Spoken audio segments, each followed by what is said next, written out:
European Central Bank will be meeting today to discuss Eurozone's growth and inflation outlook. Inflation outlook might be revised downward, and that in itself would be seen as a key indicator that the door is at least open for further stimulus. In the US equity market, after the last 3 trading sessions' massive sell-off, shrugging off the news of AstraZeneca pausing the development of its COVID-19 vaccine, buying at the deep was seen again in US equity market, and Nasdaq closed at 2.7% higher. The US 10-year benchmark closed 2 basis points higher at 0.71 percentage points.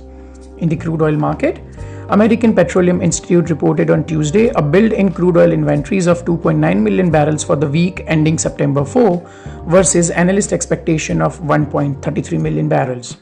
This pile-up in the crude oil inventory had caused 6% slump, but now Brent is stable, trading at $40.57 per barrel. We at Knight Research still maintain our short positions, which we had built at $44 per barrel, and are now looking at squaring off the same with $4 per barrel gain, or approximately 10% gain in 5 trading sessions. In the currency market, DXY or US dollar trading at 93.22 has been above 93.20 levels for a few days, indicating a short-term reversal. There is still a huge net short positions on the US dollar, but these positions would start getting squared off immediately if the stop losses start getting triggered. US inflation data is due on Friday, and we are modestly hopeful on the uptick in inflation that can extend the US dollar rally.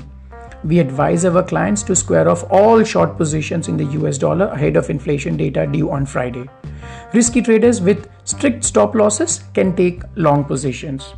USD INR traded between 73.47 and 73.82 and finally settled at 73.56.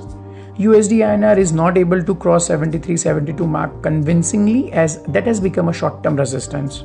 With US inflation data due on Friday and Indian inflation data on Monday, we advise clients to be watchful for their USD INR trades and avoid event risks or take calculated risks. In the domestic market, bond prices rose sharply yesterday as a fall in the crude oil prices and the US Treasury yields in overnight trade prompted market participants to cover their short positions.